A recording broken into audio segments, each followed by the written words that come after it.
Señor, esta mañana venimos en este tiempo que resta, renovando el compromiso que desde la mañana hicimos contigo de poder concentrar nuestra mente, nuestro cuerpo, todo nuestro estado físico para atender a tu palabra. Queremos pedirte que nos des entendimiento, porque solo así podríamos alcanzar tus enseñanzas, tus estatutos, para guardarlos y cumplirlos. Declaramos una vez más la gran necesidad de que sea tu Espíritu iluminador el que venga a traer luz sobre tu palabra, Señor. Confesamos que no hay nada en nosotros, y particularmente en mí como expositor, no hay nada, Señor, que le agregue al texto o que pueda provocar que el texto tenga significado. Señor, es solamente tu Espíritu Santo y para tu gloria. Tráenos, Señor, entendimiento, porque así tendremos un motivo más para gloriarte a ti y para sentir, Señor, esa cercanía contigo. Te lo pedimos en esta mañana, en el nombre de Jesús. Amén y amén. Pueden tomar asiento, amados hermanos. Romanos capítulo 11. Estamos para iniciar en esta mañana, en este precioso capítulo. Está incluido dentro del bloque que ya habíamos dicho, del 9 al 11, un bloque precioso que habla en relación con el pueblo de Israel, el pueblo judío. Y lo hemos dicho en reiteradas ocasiones, cuando la palabra nos expone el tratamiento de Dios con el pueblo judío, que es su pueblo escogido, nos lo expone no solo con una finalidad de comunicar la historia, sino principalmente con la finalidad de que veamos cómo es que Dios trata con su pueblo, porque nosotros somos constituidos el pueblo de Dios. De tal manera que en esta porción del 9 al 11 nosotros hemos de encontrar lecciones, principios que son aplicables para nosotros desde el ejemplo del pueblo judío. Verso 1 del capítulo 11 de Romanos. Digo pues, ¿ha desechado Dios a su pueblo? En ninguna manera, porque también yo soy israelita, de la descendencia de Abraham, de la tribu de Benjamín. No ha desechado Dios a su pueblo, al cual desde antes conoció. ¿O no sabéis qué dice de Elías la Escritura, cómo invoca a Dios contra Israel diciendo: Señor, a tus profetas han dado muerte, y tus altares han derribado, y solo yo he quedado, y procuran matarme? ¿Pero qué le dice la divina respuesta? He aquí, me he reservado 7,000 hombres que no han doblado la rodilla delante de Baal. Así también, aún en este tiempo, ha quedado un remanente escogido por gracia.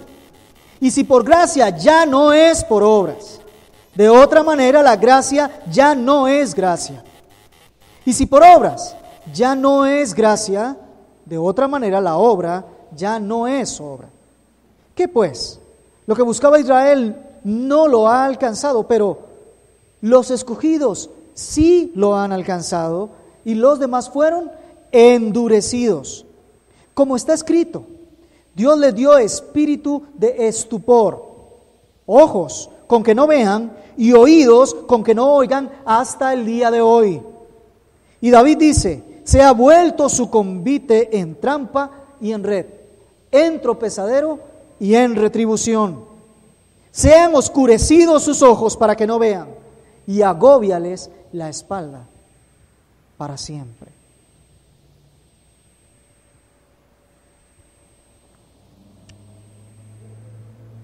El rechazo parcial de la nación de Israel. El tema que hoy nos lleva es ese remanente que ha sido reservado. Debemos de recordar de inicio que Dios se había mostrado al pueblo de Israel. En el capítulo 9 y versos del 1 al 5 nos dice la palabra cuál fue el trato de Dios con el pueblo de Israel. De ellos son primeramente la adopción, dice Pablo, a ellos primero como pueblo fueron adoptados. ¿Ve? Con ellos fue el pacto, y se refiere al pacto abrahámico, aunque incluye en él una serie de pactos. Dice, de ellos son también la promulgación de la ley, los profetas vienen de ellos. Ese es el tratamiento que Dios ha tenido con el pueblo de Israel. Dios ha estado cercano, ahí junto con ellos, caminando continuamente. Pero también Dios ha hablado siempre a su pueblo. No solamente ha estado acompañándoles, no solamente tiene la capacidad de decirles, por ejemplo, yo soy Jehová tu Dios, que te saqué de la tierra de Egipto, de casa de servidumbre. No solamente les hace patente su presencia allí, Dios a ese pueblo, sino que además le ha hablado continuamente. Se ha manifestado a través de la palabra. Al punto de que en el capítulo 10 ya lo leíamos, y el verso 18 y 19 decía Pablo, ¿qué es? ¿Que no han oído? Pues sí, sí han oído. ¿Qué es? ¿Que no habían conocido? Pues sí, sí habían conocido. Entonces vemos el trato de Dios, fija sus ojos en Dios y cómo Él está tratando con este pueblo. Está cercano a ellos, les ha dado una serie de beneficios que no tiene ninguna otra nación, ni tendrá. Pero además, no solo ha estado, sino que les ha estado hablando, ha estado en continua revelación. Y esto es muy importante que aprendamos. La palabra de Dios tiene lo que se denomina una revelación progresiva. Es decir, el Señor se revela primero un poco, luego un poco más, luego un poco más, luego un poco más, hasta que por último, la última de las revelaciones de Dios, Jesucristo. Hebreos, capítulo 1, verso 1. Por último, el Señor ha querido revelarse a través, en la persona, en medio de Jesucristo. Entonces, de parte de Dios, el tratamiento está completo. Ha estado con ellos y les ha hablado.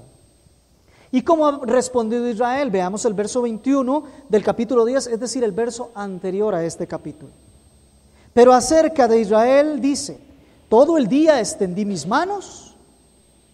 Esa es la actitud de Dios, esa es la predisposición de Dios, ese es el corazón de Dios. Todo el día extendí mis manos a un pueblo. Pero ¿cuál es la actitud de ese pueblo? Ese pueblo, con relación a Dios, es un pueblo rebelde y contradictor. Es decir, el grado de desobediencia lo llevan hasta la rebeldía y se atreven a ser contradictores de Dios, es decir, contradecir lo que ya Dios dijo. Dios dice que para que nos vaya bien en la vida y seamos de larga vida debemos de honrar a nuestros padres. Pero ellos dicen, no, vamos a buscar una forma diferente de tener larga vida y que nos vaya bien sobre la tierra. Y contradicen al Señor con la forma en que lo están viviendo. Muy bien, pero yo quiero que a usted se le quede en la memoria, antes de ingresar al capítulo 11, solo la frase que Dios extendió todo el día sus manos. Ese es el carácter de nuestro Dios. Ahora sí, Pablo entra aquí a este punto y nos plantea una objeción. Está utilizando una técnica que se llama la dialéctica. Es decir, que yo vengo diciendo una verdad, pero en el momento en que entiendo que alguien puede contradecir, entonces revelo esa contradicción para que se den cuenta que en realidad no tienen razón de ser. ¿Podría alguien pensar? Bueno, Dios nos ha dicho a través del capítulo 10 que como el pueblo fue rebelde y contradictor, Dios ha escogido un pueblo que no era pueblo, un pueblo que era insensato, y a ese pueblo se ha revelado y a ellos los ha adoptado nosotros los gentiles. Entonces alguien podría llegar a la objeción aquí y decir, entonces Dios desechó a su pueblo. Y es justo la pregunta que Pablo aborda, verso 1, capítulo 11. Digo pues, ¿ha desechado Dios a su pueblo? De inmediato responde, de ninguna manera. Dios no ha desechado a su pueblo. ¿Por qué? Vienen las razones. También yo soy israelita, de la descendencia de Abraham, de la tribu de Benjamín. No ha desechado Dios a su pueblo, al cual desde antes conoció. ¿O no sabéis que dice de Elías la Escritura, como invoca a Dios contra Israel, diciendo: Señor, a tus profetas han dado muerte y tus altares han derribado, y aquí solo yo he quedado, y procuran matarme? Pero ¿qué le dice la divina respuesta? Me he reservado 7,000 hombres que no han doblado su rodilla ante Baal. Pablo es claro, es específico y es certero en relación a esta pregunta que se levanta. Pareciera que el hecho de que Dios se revele a un pueblo que no es pueblo y adopte a esos como hijos para traer enojo y celos al pueblo suyo, pareciera cualquiera entender medianamente: bueno, ya Dios desechó a Israel, ya Dios no tiene nada con ellos, y la verdad es que ahora se abocó a todo el pueblo gentil y ya de aquello no quedó nada. Y cuidado, eso teológicamente hoy en día hay muchos que lo están creyendo de esa manera. Pero el desechar, algo muy interesante, ahí dice: Dios ha desechado a su pueblo, significa arrojar fuera de sí, desechar, sacar de sí. Y la pregunta es: ¿ha desechado Dios a ese pueblo? Es interesante. Si Dios desecha a ese pueblo, implicaría que Dios hace nula su propia palabra. Significa que Dios dejó de cumplir sus promesas. Significa que Dios hizo un pacto y no lo va a cumplir. Significa que Dios dejaría de ser Dios y pasaría a ser como cualquiera de nosotros que hace promesas y no las cumple. Como cualquiera de nosotros que hace pactos y no los cumple. Sí, muchas veces nos excusamos. Es que no pude, es que no tuve tiempo, es que todo lo demás. En Dios jamás encontrarás excusas. Él cumple lo que ha dicho. Eso es lo que dice Hebreos capítulo 6, versos del 17 al 20. Dice que el Señor, para que tengamos paz, Él dice: yo cumplo mis promesas y juro que las voy a cumplir. Y juro por mí mismo, porque no hay nadie superior a mí por el cual yo pueda jurar. Muy bien. Pero Pablo insiste que no es posible. Es más, vea la respuesta. La respuesta dice: de ninguna manera. O sea, no hay ninguna manera que nosotros podamos pensar que Dios ha desechado a ese pueblo de Israel. No es posible que Dios escoja a un grupo que tenga sus escogidos y después los deseche. Eso no es posible. No es posible. Su obra no se detiene, su obra no se desecha, sus propósitos nunca se truncan. Lo que Dios tiene determinado lo hará. Lo que Dios ha propuesto lo va a cumplir. Lo que Dios ha dicho que va a hacer, hermano y hermana, no hay fuerza creada ni por crearse que se oponga para que un plan del Señor se deje de cumplir. De hecho, Isaías capítulo 46, versos del 9 al 11 dice: acordaos de las cosas pasadas, desde los tiempos antiguos, porque yo soy Dios y no hay otro Dios y nada hay semejante a mí, que anuncio lo que está por venir desde el principio. Así es nuestro Dios. Desde la antigüedad anuncio aún lo que no era hecho. Que digo, mi consejo permanecerá y haré todo lo que yo quiero. Que llamo desde el oriente al ave y de la tierra lejana al varón de mi consejo. Yo hablé y haré venir, lo he pensado y también lo haré. Si Dios escogió, Dios sostiene su palabra. Él es fiel. Fidelidad es lo que tiene Dios. Firmeza. Una única forma de ver, y en Él no hay sombra de variación, amados hermanos. No cambia. Y Pablo dice, aquí va la razón, porque yo mismo, dice, soy israelita, descendencia de Abraham, de la tribu de Benjamín. El mismo Pablo dice, yo soy testimonio, yo soy el ejemplo vivo de que Dios es fiel a sus promesas. Dios no ha desechado a ese pueblo. Y es interesante porque si ustedes recuerdan, la tribu de Leví era la más joven de todas las tribus. De Benjamín. Benjamín fue el hijo menor, fue el más pequeño. Y se consideraba una de las tribus más débiles. Menos cantidad de personas tenía la tribu de Benjamín. Pero hay algo interesante. Primero de Samuel, capítulo 9, verso 1. Cuando se elige un rey, el primer rey para el pueblo de Israel, el primer rey es descendiente de Benjamín. Podría ser la tribu más pequeña, más insignificante, pero es de allí de dónde viene el primer rey sobre Israel, el elegido, escogido por Dios. Es curioso, cuando muere Salomón y el reino de Israel se divide en dos grupos, por un lado Jeroboam, por otro lado Roboam, se levantan como dos reyes dentro de Israel. 10 tribus se fueron al reino del norte. Judá dijo, un momento, el Señor dijo que el cetro estaría perpetuamente con nosotros, ¿no es cierto? Jesús, descendiente directo de Judá, el cetro de justicia no se iba a quitar de Judá, y por eso Judá dice, de nosotros viene el rey, nosotros nos mantenemos con rey. ¿Y qué hizo Benjamín? Benjamín dijo, nosotros nos quedamos con Judá, porque ahí hay palabra de Jehová. Esa es la tribu de Benjamín. Y de esa tribu de Benjamín venía Pablo.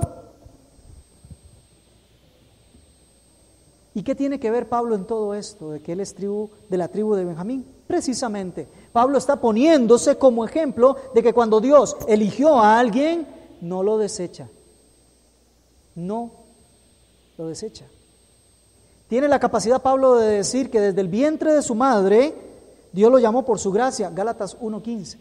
Pablo estaba seguro de que desde que estaba en el vientre, allá cuando se estaba formando, ya Dios lo había llamado. Era de él. No sé si se acuerdan de Romanos 1:1. Pablo, siervo de Jesucristo, llamado a ser apóstol.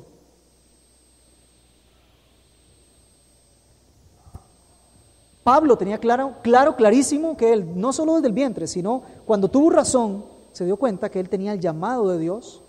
Él fue llamado a ser apóstol. Él es servidor de Jesús. Y dice, yo soy la prueba viviente de que el Señor no desecha a su pueblo, porque he aquí, yo soy de ese pueblo. Esto para que nos quede la clara idea de que realmente los planes de Dios nunca se truncan. Y lo confiesa, dice, no ha desechado Dios a su pueblo, al cual desde antes conoció. Veamos a ver dónde conoció. ¿Qué le parece si vamos a Éxodo capítulo 19?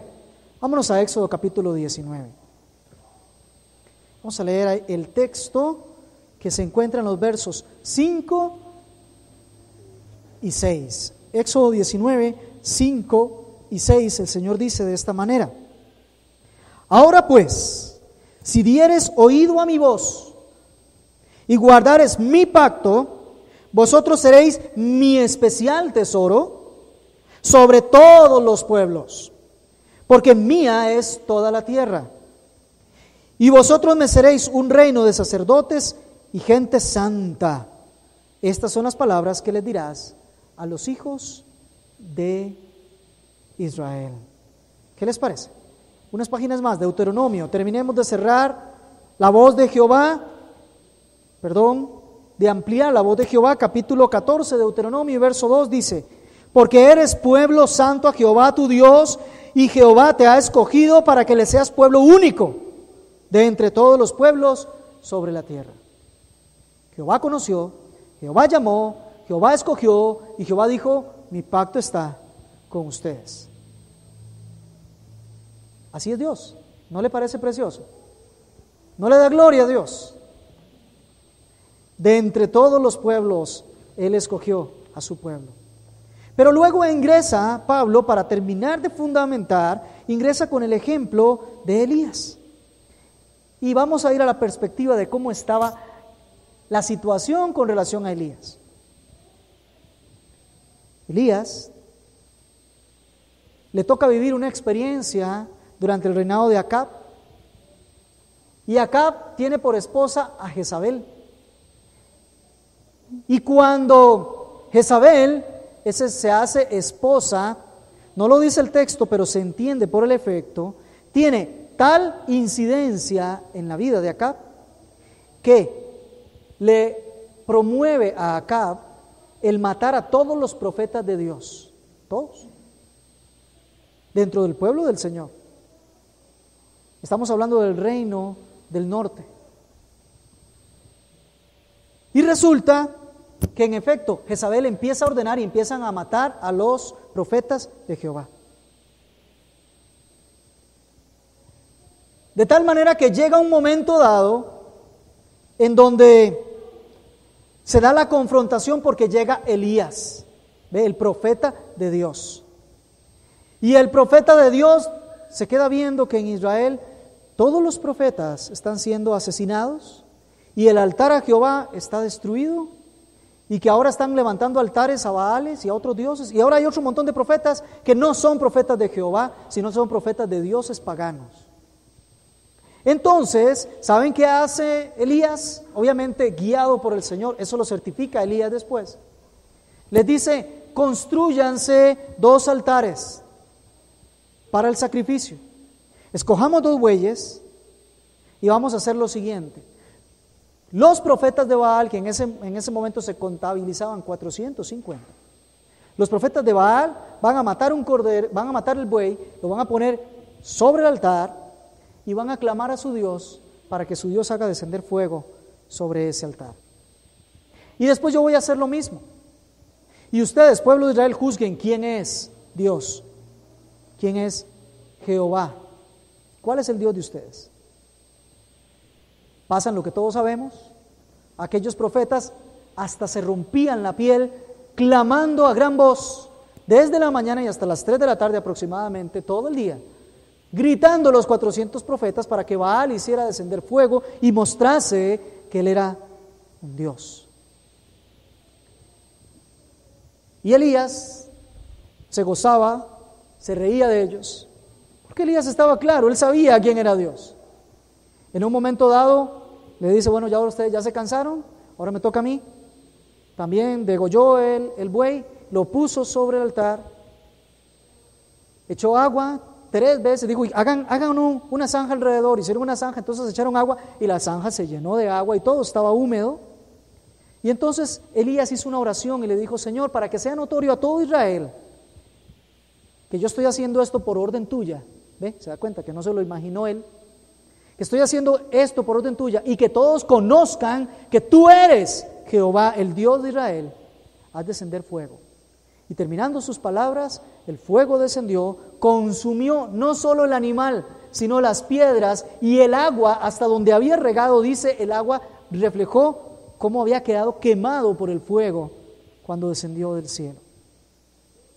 Y la orden de Elías, cuando todos se quedan viéndolo, dice: aprésennos, llevémoslos a la orilla del río, y degolló a los 450 profetas de Baal. ¿Qué le parece? Ese gran hombre, con esa gran valentía, le llega una noticia. Mire, señor profeta de Dios, ahora Jezabel anda buscándolo y ha jurado que lo va a matar a usted. Se había enfrentado a 450 varones, profetas de Baal. Ahora le tiene miedo a una mujer que la amenazó. Entonces sale corriendo y vamos a Primera de Reyes, capítulo 19. ¿Qué le parece? Primero de Reyes, no es primera, aclaremos. Primer libro de Reyes, capítulo 19.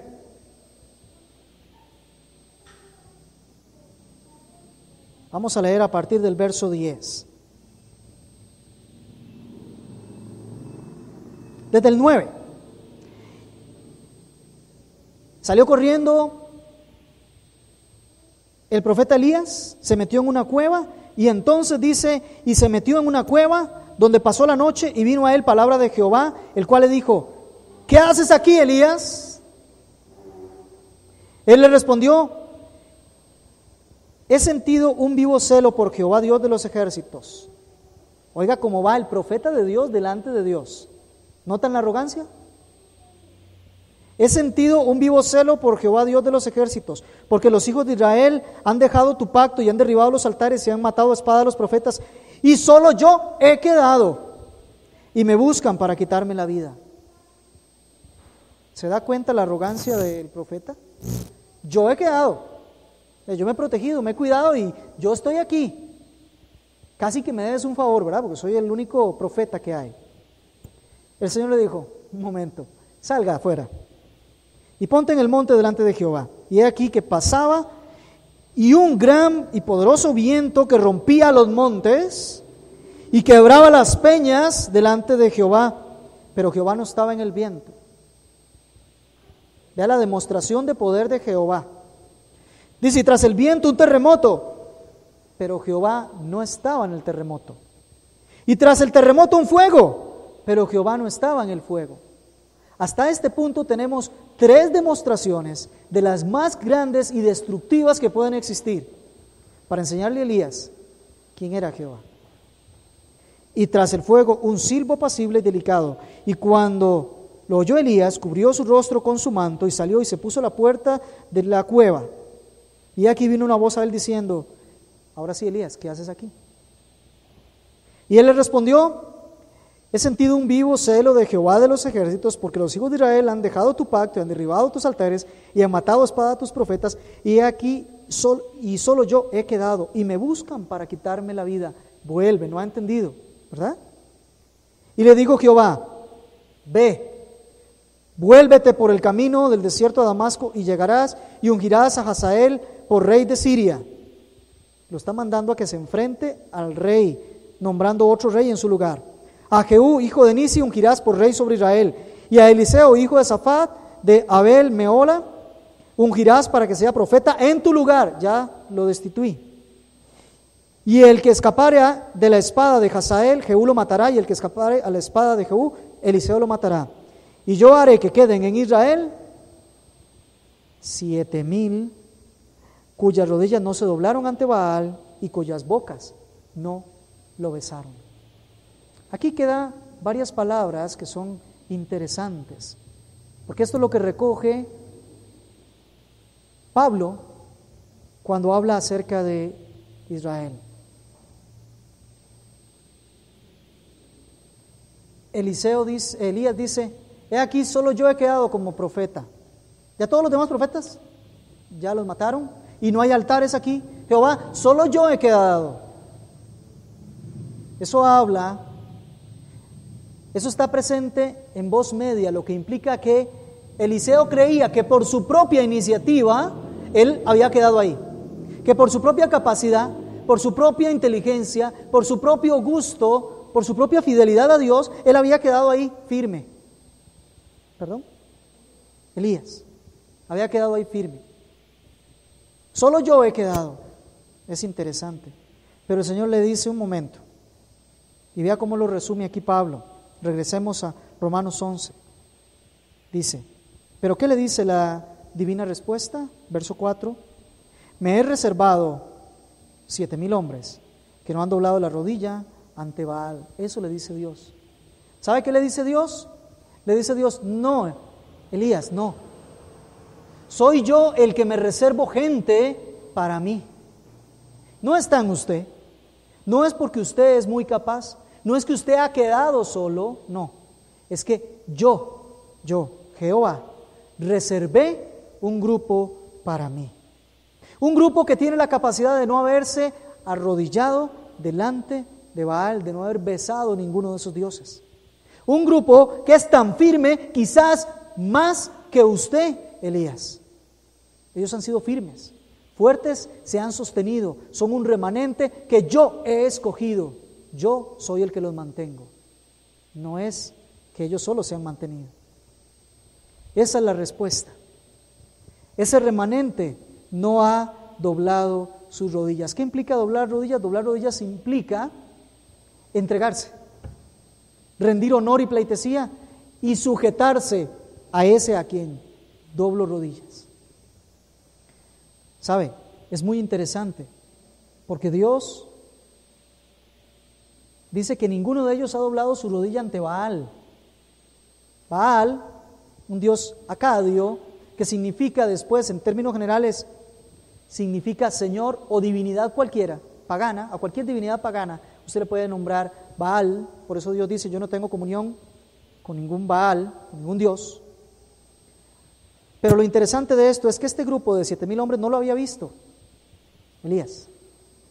Elías tenía temor por sí mismo, un temor que, por cierto, no vamos a juzgarlo. Cuando yo estoy pasando por situaciones difíciles, generalmente pienso que estoy solo, que solo yo paso esto, que solo a mí me pasa, que solo yo vivo esta circunstancia. De tal manera que este fue un tiempo de debilidad y Dios tuvo que mostrar que en su debilidad contaba con un Dios que era capaz de con simplemente un viento destrozar las piedras y las peñas y hacer gran demostración de poder, lo mismo que con un terremoto y lo mismo que con el fuego. Pero a lo que vamos acá, Dios dijo, este grupo yo lo he reservado. No sé si comprendemos aquí hasta dónde vamos. El Señor escogió a los suyos y los resguardó de que no fueran infieles a Él. Si usted en algún momento ha logrado ser fiel al Señor o se ha mantenido fiel al Señor, jamás en la vida vaya a pensar que es su capacidad. Jamás en la vida vaya a creer que es por su gran habilidad de ser muy buen oidor y muy buen hacedor de la palabra de Dios. No. Si usted ha sido reservado hasta el día de hoy, eso es porque el Señor en su gracia lo ha sostenido. Por eso cuando oramos aquí en las mañanas, antes de iniciar el programa, lo primero que iniciamos diciendo es, Señor, si estamos aquí es porque tu gracia nos ha traído. No dudando de que no nos lleve adelante, sino al contrario, dando testimonio que hasta aquí Él ha sido fiel. Y nadie puede reclamarle una infidelidad a Dios. Versos 5 y 6. Así también aún en este tiempo ha quedado un remanente escogido por gracia. Y si por gracia ya no es por obra, de otra manera la gracia no es gracia. Y si por obras ya no es gracia, de otra manera la obra ya no es obra. Dice Pablo, ahora sí traigamos una aplicación al día de hoy. Estamos hablando en el primer siglo de nuestra era o de la era cristiana. Dice Pablo, el día de hoy hay un remanente todavía. Y de igual manera, como allá, escogido por gracia. Hay un remanente. Y acerca del remanente del Señor se ha dicho muchísimo en los profetas. Por ejemplo, Isaías 1:9 dice, si Jehová de los ejércitos no nos hubiese dejado un pequeño resto, un remanente, habríamos venido a ser como Sodoma y como Gomorra. ¿Qué pasó? Esas dos ciudades fueron arrasadas, destruidas completamente. Si Jehová no nos hubiese dejado el remanente. Otros dicen, por su misericordia no hemos sido consumidos. ¿Y qué significa consumir? Significa extinguir por completo, que no quede nada ni nadie del pueblo de Dios. Por su misericordia no hemos sido consumidos. Aún hoy, dice Pablo, en el primer siglo de la era cristiana, cuando estamos apenas empezando a escribir el Nuevo Testamento, hay un remanente fue escogido por gracia. Este remanente, resalto y lo vuelvo a decir y lo sigo sosteniendo y lo remarco y le ponemos comillas y lo subrayo. Un remanente escogido por gracia, no por nuestra habilidad, no por nuestro esfuerzo, no por nuestros méritos, no por nuestras capacidades, no por lo que hayamos hecho o dejado de hacer. Somos el remanente el día de hoy también, por gracia. Favor inmerecido de Dios, don inmerecido de Dios. Porque le voy a decir algo, si fuera por merecimientos no somos remanente. No seríamos remanente. Y es que esto es un tema tan interesante, porque Pablo dice que si es por gracia, entonces no es por obras, porque si no la gracia no es gracia. Y que si fuera por obras, entonces no puede ser por gracia, porque si no, entonces la obra no es obra. Pablo dice, hay una contradicción, como decía una expresión la hermana hoy en la mañana, hay un agua y aceite inmezclables. No se pueden mezclar. O es por obras, o es por gracia. Solamente esas dos opciones hay, no hay más. Y este tema es un tema que los creyentes toda la vida hemos flaqueado. Hemos creído que estamos delante de Jehová por nuestras buenas obras. O que incluso Jehová nos debe porque nosotros hemos hecho muy buenas obras. Es un tema del que seguimos flaqueando. Seguimos cayendo. Mientras usted modifique y quite la gracia de en medio, mire, cualquier cosa que usted pone son sus obras. Tanto es así que Romanos en el capítulo 3 y verso 28 dice: concluimos pues que el hombre es justificado por la fe sin las obras de la ley. Por la fe. Sin las obras de la ley. Obras y ley no funcionan para la justificación, para la salvación, no se mezclan. La gracia de Jehová no permite que nada se mezcle. Eso es. Gálatas 5:4 dice: de Cristo os delegasteis los que por ley os justificáis, de la gracia habéis caído. Ya, te desligaste de Cristo en el momento en que crees que por estar haciendo tus buenas obras por allí, el Señor te tiene por justo, te tiene por santo, te tiene dentro del remanente. Si crees que es por eso, ya te desligaste de Cristo y ya te caíste de la gracia. Ya no funciona, porque así no es. Qué interesante, ¿no? Y Pablo contrasta, dice: si es por gracia, las obras no tienen nada que ver, no es el fundamento, es por gracia. De otra manera, si un ápice de algo del favor de Jehová para con nosotros, algo por pequeño que sea, depende de una sola obra que fuera, ya no es gracia. Ya no es gracia. Ya no está la gracia de Dios ahí. Ya te estás justificando por tus obras. Y dice a la inversa: si es por obras, entonces ya no está la gracia de Dios, porque si no, entonces no son obras. Si usted dice que es por obras, pero por gracia, entonces es mentira, hay un problema serio ahí. Y es que, hermanos, las mejores obras nuestras, quiero recordarle, son trapos de inmundicia delante de Dios. Eso es. ¿Cómo es justificado por las obras alguien? Sencillamente, de ninguna manera. Romanos 3:20, por las obras nadie será justificado. Palabra de Jehová. Muy bien. Otra objeción. ¿Qué pues? ¿Lo que buscaba Israel no lo ha alcanzado? Pero los escogidos sí lo alcanzaron, pero los demás fueron endurecidos. Mire, Israel buscaba ser justo delante de Dios, por eso hacía obras de montones, ¿no es cierto? Doy diezmos de todo lo que gano, no robo, ayuno 2 veces a la semana. Señor, delante de ti soy justo. Eso es lo que decía el fariseo. Eso decía el fariseo. Buscaba alcanzar ser justo delante de Dios. Eso es lo que buscaba Israel. Pero no lo va a alcanzar. No lo alcanza. ¿Por qué no lo alcanza Israel si tanto buscaba de corazón a Dios? Tanto lo buscaba. ¿Por qué no lo alcanza? Por algo muy sencillo. Capítulo 10, verso 3. Porque ignorando la justicia de Dios y procurando establecer la suya propia, no se han ajustado a la justicia de Dios. Fueron por un camino equivocado. Querían ser justos delante de Dios a su manera. Y nadie es justo delante de Dios a su manera. El justo delante de Dios solo es justo de acuerdo a los términos de Dios. ¿Ve? De acuerdo al concepto de Dios. ¿Y Dios qué dijo? Que es por fe, por medio de la gracia de Dios. Eso es. No hay otro camino. Los escogidos, ese remanente, ese grupito, lo alcanzó. Fue justo delante de Dios porque se ajustó a los términos de Dios. Porque el Señor lo sostuvo por gracia. Ese grupito sí, pero los demás fueron endurecidos. ¿Recuerdan cuando hablábamos en el capítulo 9 y en el verso 18 cómo Dios endurece el corazón de las personas? Dios endurece sencillamente en forma inactiva, no hace nada. Los deja que su propia concupiscencia los lleve hasta los peores grados de maldad, ¿no es cierto?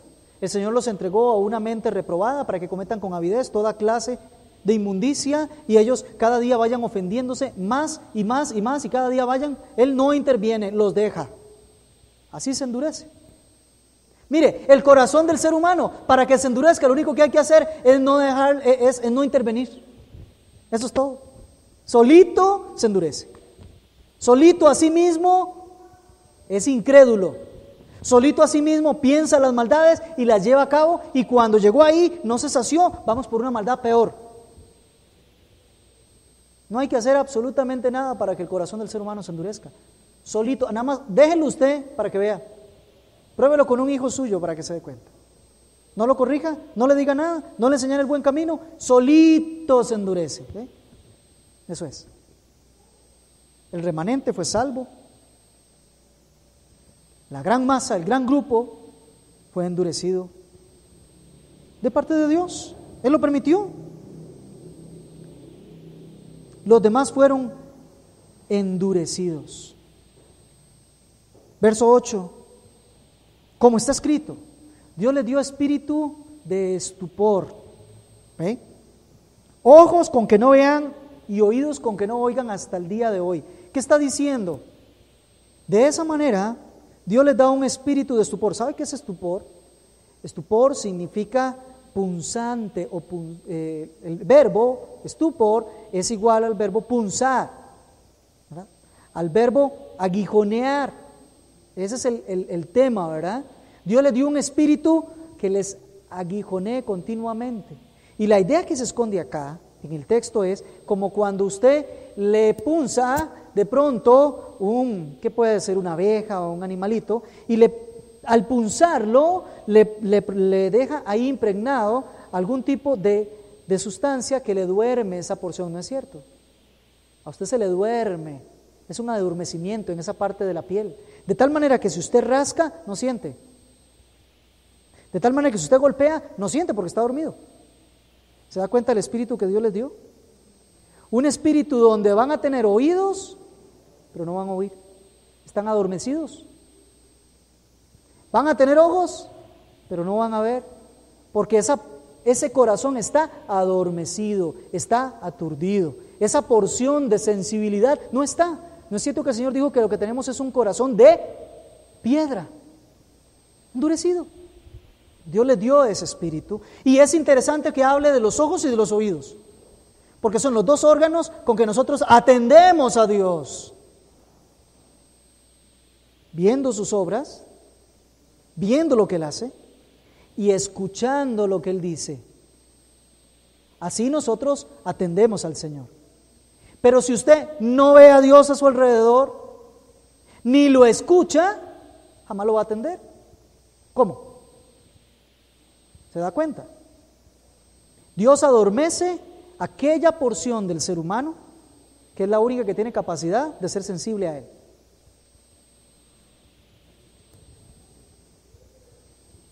Endurece. Dios les dio un espíritu de estupor de tal manera que tengan ojos pero no vean, oídos pero no oigan, y hasta el día de hoy. Deuteronomio 29:3 dice, pero hasta hoy Jehová nos ha dado un corazón, no nos ha dado un corazón para entender, ni ojos para ver, ni oídos para oír. Mire, y vea qué importante que son los ojos y que son los oídos. En Proverbios capítulo 4 y verso 21 dice, Hijo mío, está atento a mis palabras, inclina tu oído a mis razones, no se aparten de tus ojos, guárdalos en medio de tu corazón, porque son vida a los que la hallan y medicina a tu cuerpo. Y sobre toda cosa guardada, guarda tu corazón, porque de él mana la vida. ¿Cómo guardo mi corazón? ¿Cómo guardo la palabra? Porque tengo atentos mis ojos y atentos mis oídos. ¿No es cierto que el pueblo le clamaba al Señor? En cierto momento cuando lo habían dejado y Él dice, no, yo les quito la lluvia, y se fue la lluvia, y dice el Señor, si ustedes, ahí el pueblo de Dios, en el cual se nombra mi nombre, dejan sus caminos, me buscan de todo corazón, entonces yo oiré y estaré atento, estaré viéndoles. ¿Se da cuenta la importancia donde ingresa nuestra vista y nuestro oído? Y por cierto, voy a decírselo también, esa es Esos son los dos órganos que ataca Satanás, ¿sabía? Tiene como objetivo la mente, claro. Pero entonces le pone argumentos y le rasca los oídos con argumentos para que usted se desvíe de la verdad del Señor. Le pone cosas enfrente para que usted vea y entonces desvíe la atención del Señor. Y con eso ya ganó. El truco de Satanás, la tarea de Satanás es desviar a los escogidos, desviarlos. Que no pongan su mirada en donde tiene que estar puesta. ¿Dónde tiene que estar puesta la mirada del creyente? En el autor y consumador de la fe. ¿Y qué tiene que pasar escuchando el creyente? Lo que dijo Jesús. Toda palabra que sale de la boca de Dios. Eso es.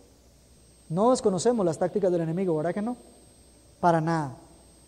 Pero sigamos leyendo, verso 9. David también dice, por cierto, en el Salmo 69, versos 22 y 23, se ha vuelto su convite en trampa y en red, en tropezadero y en retribución. Aquí este es uno de los salmos imprecatorios de David, donde él está pidiéndole a Dios que le traiga a sus enemigos lo que se merecen. ¿Y sabe qué les está diciendo? Les dice, esa mesa donde ellos se sirven sabrosos y donde tienen su complacencia y comen y demás, eso, Señor, vuélvaseles usted en contra de ellos mismos. Conviértalos en su trampa y en su red, en su tropezadero y en su retribución. Es decir, Señor, con lo que ellos mismos me han provocado, de lo que ellos mismos se jactan delante de mí, eso que sea lo que a ellos les haga caer y les traiga su retribución. Y aquí Pablo, con el sentido acomodaticio que tenía autorizado por ser un rabino judío y por contar con la inspiración de Dios, toma ese salmo imprecatorio y se lo aplica, ¿sabe a quién? Al mismo pueblo de Dios. Y le dice, pueblo de Jehová, su convite, su mesa, sea puesta como trampa y como red, como tropezadero y como retribución a los mismos judíos. ¿Qué era lo que ellos tenían servido a la mesa? ¿Alguien se imagina qué tenían los judíos servidos a la mesa? Tenían la adopción, el pacto, los patriarcas, los profetas, la promulgación de la ley. De ellos vino el Mesías. Todo eso era lo que hacía ese pueblo, un pueblo bendecido sobremanera, como ningún otro pueblo en la tierra. Y lo que está diciendo Pablo aquí es que todo eso se vuelva en contra de ellos mismos. Y le voy a decir algo, Dios lo está haciendo. El pueblo de Israel ha sufrido como pocos pueblos en la tierra, muy pocos. Porque todo lo que tienen, el Mesías, los patriarcas, el pacto, la promulgación de la ley, las promesas, todo eso que ellos tienen ahí, lo han ignorado voluntariamente. Le han dicho a Dios, quédate tú allá, nosotros somos santitos aquí suficiente. Han afrentado a Dios, es un pueblo rebelde y contradictor, y han sufrido los embates de la decisión de Jehová, volverles todas esas grandes bendiciones y maravillas en contra de ellos mismos. ¿Ve? ¿Se da cuenta? Han sufrido grandemente. ¿Recuerdan el holocausto? Es más, si ustedes encienden hoy el internet y buscan noticias acerca del pueblo de Dios, al día de hoy siguen sufriendo las mismas consecuencias. Y seguirán. Por obstinados, por rebeldes, por contradictores contra el Señor. El Señor les ha vuelto las promesas en contra de ellos mismos. Así es. Y todavía un poco más, terminemos, verso 10, a ver si podemos alcanzar que Jehová nos dé su misericordia. Sean oscurecidos sus ojos para que no vean, y agóbiales la espalda para siempre. Otra vez le vuelve a decir, esos ojos que Dios les dio van a estar oscuros y no van a estar viendo. Mire, sucede que usted puede estar aquí sentado el día de hoy y estar atento a lo que se está diciendo, pero nada de eso estar quedando en su corazón, nada de eso estar transformando su vida, nada de eso.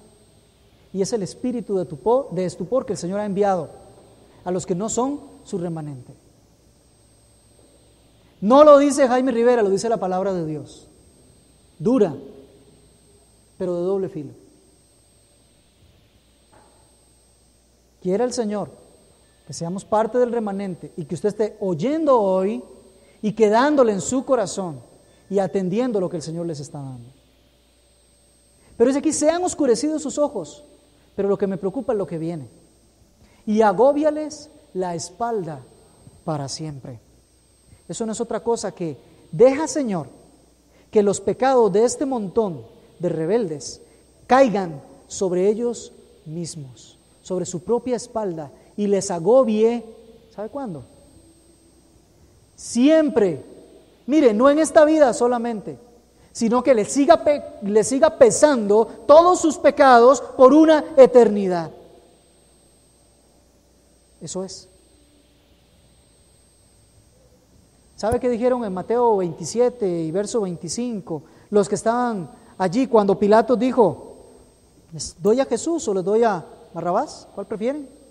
Dijeron, no, déjanos a Barrabás. Bueno, pero ustedes entonces están matando a un inocente. Yo me lavo las manos. Si ustedes quieren. ¿Y qué dijo el pueblo? Su sangre sea sobre nosotros y sobre nuestros hijos. Ellos mismos hablaron lo que Dios ya estaba determinando. Les va a agobiar la espalda para siempre, a ellos y a sus hijos. Su pecado no va a ser quitado del medio, su pecado va a ser cobrado eternamente y para siempre en un infierno en donde no van a poder tener ninguna posibilidad de salir de ese estado. Eso es lo que dice la palabra de Jehová. Tanta oportunidad desaprovechada y tan duras las consecuencias. Su sangre sea sobre nosotros y sobre nuestros hijos. Ahora sí venimos a la parte práctica. ¿Qué podemos aplicar nosotros de esto? Varias cosas. Primero, Dios no desecha su pacto ni sus promesas. Él dijo, manténgase firme en estas promesas, en este pacto, porque persevera hasta el fin, será salvo. Manténgase. Él lo hace perseverar, Él lo hace sostenerse hasta el fin, pero manténgase. Pero a la luz de la respuesta humana, Él trae juicio, aún sobre aquellos que creen que están dentro del pacto. Israel cree que está dentro del pacto del Señor, todo el pueblo, pero el Señor aquí declara y dice, no, un momentito, un grupo que yo me he reservado. Aún hoy es un grupo escogido por gracia, los demás no. Pueden ser Iglesia Bautista Betel en San Ramón, una cantidad enorme de personas, pero un momentito, hay una porción reservada, hay un remanente. Los demás no. Así de sencillo. Directo. Dios se reserva para sí mismo un remanente y asegura que lo sostendrá hasta el final. Los pactos de Dios siempre se cumplen. Dios se encarga de eso, no se preocupe. Él se encarga de cumplirlo. Ahora, el día de hoy, también se ha reservado Dios un remanente, bajo un nuevo pacto, el pacto de la sangre de Cristo, que es iluminado por su revelación, y es nuestra mesa servida. ¿Recuerda Salmo 23:5? Él adereza mesa en presencia, delante de mí en presencia de mis angustiadores. Hermano, hoy tiene las bendiciones del pacto de Jesús. Justificación, regeneración, nuevo nacimiento, conversión, santificación, glorificación. Hoy usted tiene la mesa servida. Ahora, con esa mesa servida, la enseñanza para nosotros es, estamos siendo objeto de la gracia de Dios continuamente, permaneciéndonos sin doblar rodilla ante Baales, sin rebeldía, sin contradicción, o estamos ciegos, endurecidos y con el peso del pecado todavía sobre nuestra espalda. Es mi interés que usted lo analice a la luz de la palabra de Dios. Llévese eso que le arda en el corazón, para que el Señor sea el que traiga la respuesta a su corazón, a su vida, conforme a su propósito y a su voluntad. Por favor, pongámonos de pie, terminemos esta mañana agradeciendo la fiel exposición de su palabra, porque Él es bueno y porque para siempre es su misericordia. Señor, Esta iglesia te agradece. Este grupo, Señor, ha escuchado, ha atendido y sus ojos han visto. Hoy la mesa ha estado servida de parte tuya en presencia nuestra. Señor, revela cómo nosotros verdaderamente estamos dentro de esa promesa y somos el remanente, o revela cómo nosotros de pronto estamos siendo parte de ese grupo que tiene espíritu de estupor, que no oye, que no atiende, que está adormecido y que tiene su corazón endurecido. Padre, si esa es la condición de alguno en esta mañana, te quiero rogar que esa gran misericordia y esa vasta gracia, Señor, sea sobre el tal, y tú le traigas verdaderamente a un arrepentimiento y pueda encontrar, oh Señor, su llamado y el proceso de adopción que tú le hiciste, porque los conociste de antemano. Señor, te ruego que confirmes en justicia y en juicio las palabras que yo he dicho, no porque sean dichas mías, sino porque son las que salieron de tu palabra y salieron de tu boca. Señor, que sea oportuna y traiga su fruto a su tiempo y no vuelva a ti vacía. Para ti toda gloria, todo honor, todo privilegio y toda alabanza sean elevados continuamente delante de tu trono de gracia. En el nombre y para la gloria de Cristo Jesús. Amén.